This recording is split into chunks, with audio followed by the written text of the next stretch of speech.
Deltarune, the Chapter 2 official soundtrack on a double LP, released in 2022 and published by FanGamer. Alright, what's going on, Forgotten Nation? I'm your host, FG, and welcome back to another Vinyl Hands-On session. We've looked at Chapter 1 already, and of course we looked at the pre-basis, the complete Undertale box set, but now it's time for something new. So, what comes after Chapter 1? We have Chapter 2. Today we're going hands-on with the most recent release in the Deltarune collection. We have Deltarune Chapter 2 on a double LP release. Now, Chapter 2 is continuing the story that took place in Chapter 1, so this is going to have some spoilers we're talking about. If you're okay with that, then let's continue. If not, then you might want to check out Chapter 1 first. As a matter of fact, we've already looked at Chapter 1's vinyl soundtrack, and if you want to check it out for yourself, take a look at the icon up above. With that said, how does this fare with Chapter 1, and is it enough to stand on its own? Let's take a look at Deltarune Chapter 2, starting with a little bit about the chapter itself. The story continues. Released in 2021, Deltarune Chapter 2 sees our heroes return to the Dark Realm due to the emergence of a new Dark Fountain, creating a new world with a cyber aesthetic. Ruled by a computer android referred to as Queen, she seeks to create more Dark Fountains to spread her reign beyond the Dark Realm. Only this time, it seems she's got some of her own lighteners to stop the Delta Warriors in their tracks, none other than the team's fellow classmates Noelle and Bertley. Of course, wacky hijinks will ensue.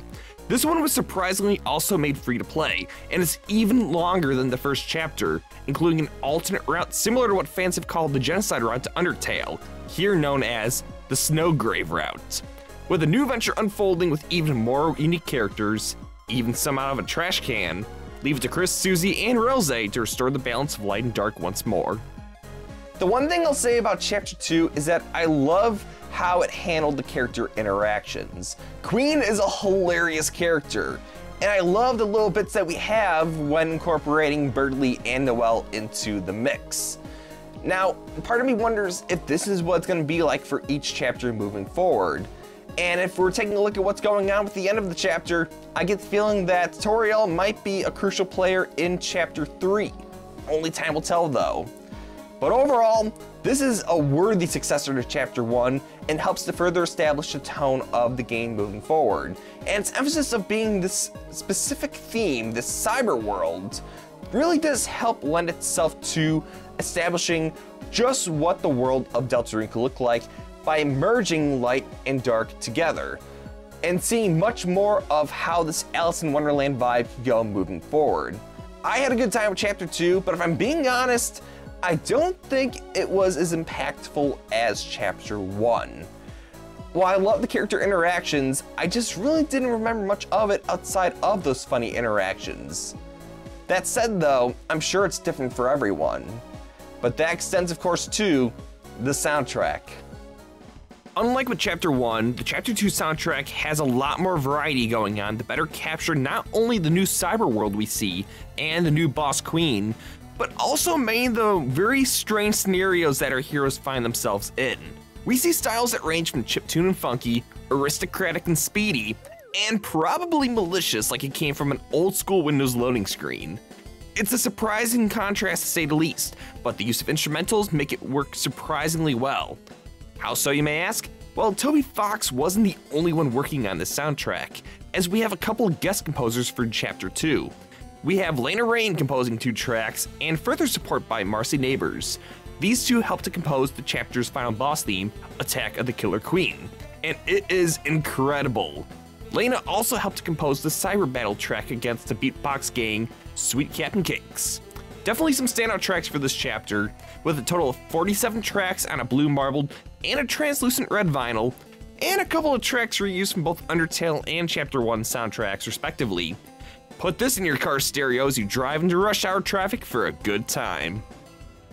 The best thing Toby Fox could have done was lending the support of other creators into the mix. We've already talked about Lena Lane a bunch on this channel, including taking a look at the entirety of the Celeste collection on vinyl, including most recently the complete box set if you haven't seen that. And I love the work she does here on this soundtrack. Attack of the Killer Queen, oh my gosh, that's one hell of a battle theme. Overall though, I do like Chapter 2 soundtrack. I don't think, though, it's as strong as Chapter 1's. But the tracks that we do have here, especially the Spamton stuff, absolutely gold. I feel like in this case, we're gonna see some stuff here that stands out better than Chapter 1, but as a whole is where things kind of get a little weak. I do think that Chapter 1 was just a little more memorable compared to Chapter 2, but it's not to say that Chapter 2 doesn't have its highlights. This might be the way we're gonna be seeing things moving forward, but if that's all the case, I still think this is absolutely a banger of a soundtrack, and I know I may have said that for the first one already. But overall, I'm impressed with it, and I can't wait to see what else that the folks have in store for Deltarune. That's a little bit about the game and the soundtrack, so let's move on to this hands-on session, starting with the presentation. The outer sleeve contains original artwork for the Cyber City with Chris and Susie front and center, along with some familiar foes and contraptions surrounding them.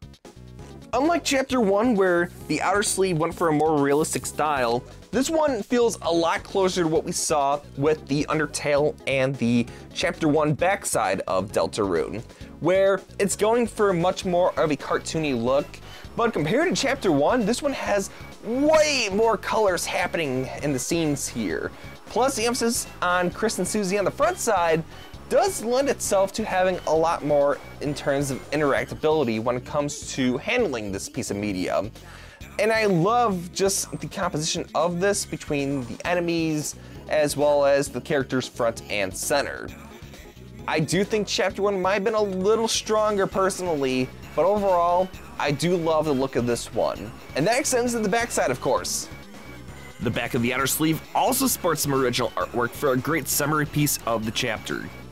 Just like Chapter 1, the backside perfectly capitalizes on the world of Chapter 2, the castle town, and just what's in store for what to expect from Chapter 2, especially the characters.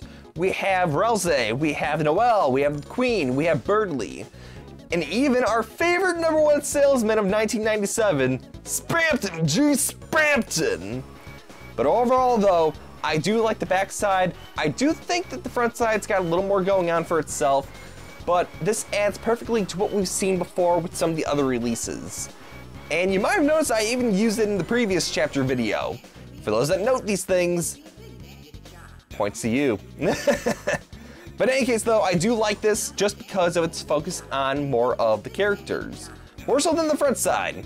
And I do think it works well, but I do think the front side is just a little better. Just a little better.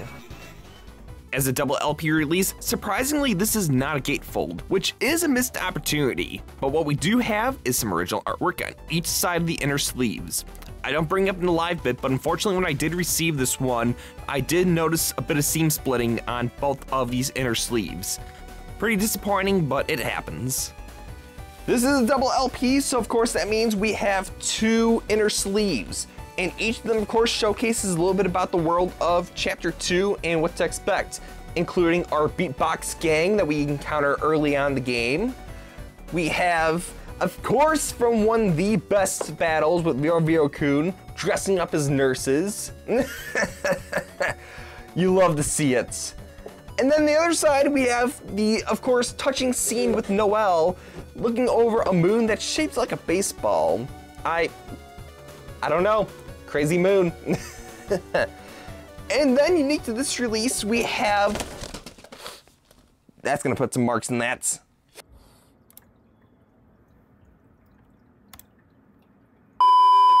And on the back side, we have Toby Fox with some maracas. A very valid reason for that we'll be seeing in just a little bit. And you're probably wondering, what does this have to do with Chapter 2?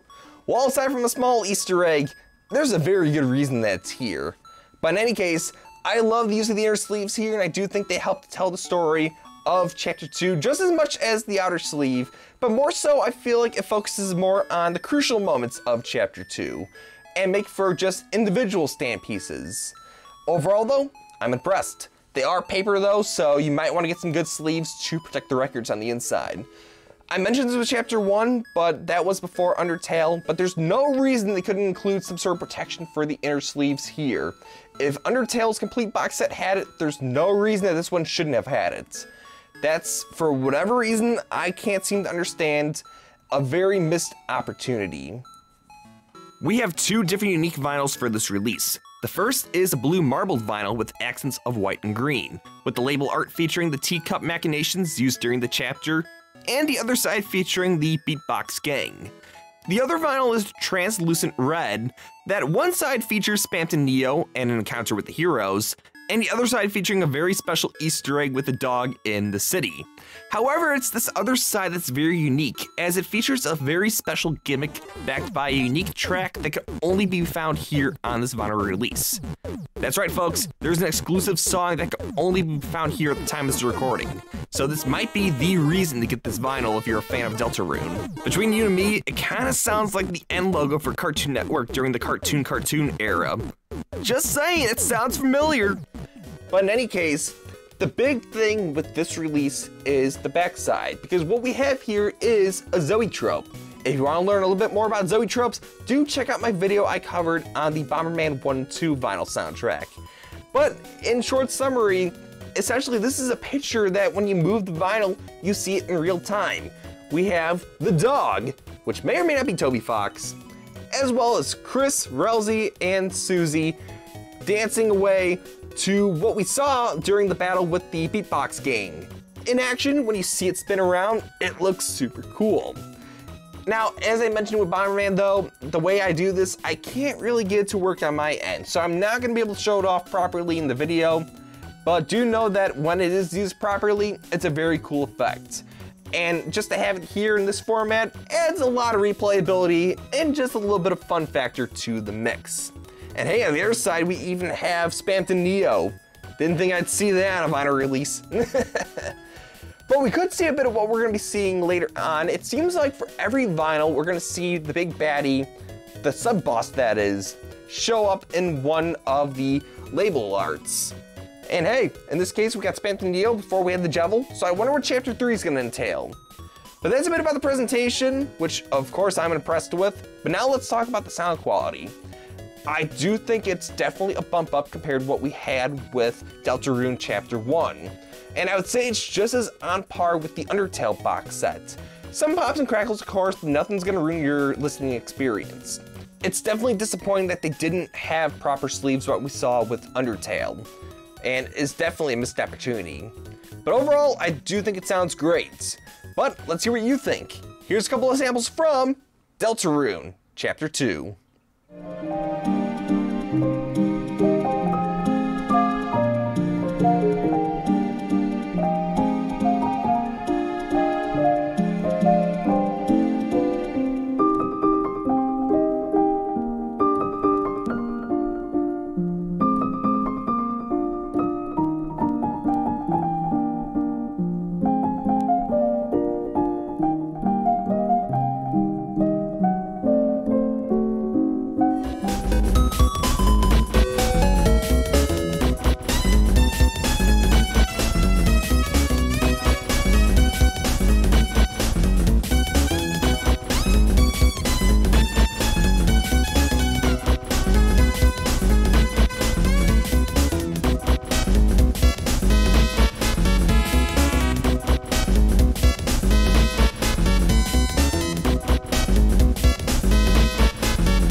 as a follow-up to Chapter 1, I'm impressed with Deltarune Chapter 2. Not only is the presentation just as on point with the first chapter, but I would say that the quality of the vinyl has gotten just as good as the complete Undertale box set. As a whole, though, with the soundtrack, I really don't think it stands as well as Chapter 1, especially in the case of the vinyl where it is missing some of the essential tracks that were established in Chapter 1, such as the battle theme, the overworld theme.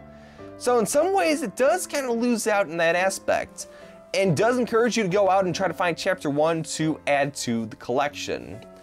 But what really gets me, though, is having the tracks from the original Undertale. Don't think I wouldn't mention the Sans themes in here.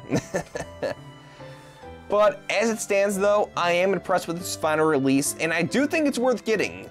But if you don't necessarily enjoy it, it might be hard to recommend picking up, especially when I do think that Chapter 1, because it is standalone, may work just a little better in that case. So if you're a diehard fan of Undertale and Deltarune, then you'll definitely enjoy this, but for the casual goer, it might not be everything. So make sure you check out the tracks beforehand and then go from there.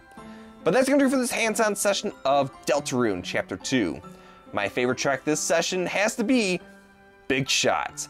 I'll be honest, I did like the normal version that played before Neo just a little better, but honestly, they weren't pulling any stops with this one, especially incorporating the motif from the puppet battle in Undertale.